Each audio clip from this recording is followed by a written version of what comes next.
नक्कीच धन्यवाद दत्ता. दिलेल्या सविस्तर माहितीसाठी. अपडेट सातत्याने तुमच्याकडून जाणून घेणार आहोत. पुढच्या बातमीकडे वळूयात. अजित पवार गटानं आज सिद्धिविनायकाचं दर्शन घेतलेलं आहे. विधानसभा निवडणुकीच्या पार्श्वभूमीवर अजित पवारांनी सिद्धिविनायकाला साकडं घातलंय.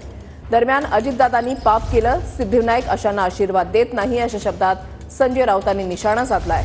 चोऱ्या लबाड्या करून कोण करतं हे सिद्धिविनायकाला समजतं असंही राऊतांनी यावेळेला म्हटलेलं आहे.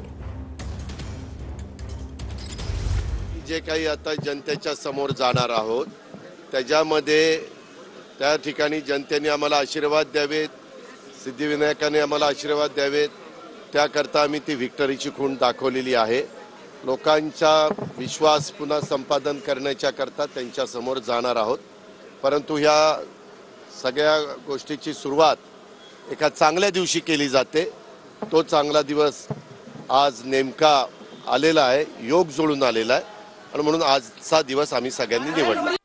ते सिद्धिविनायकाचं दर्शन घेत आहेत ही चांगली गोष्ट आहे. सिद्धिविनायक पाप पुण्य समजतं.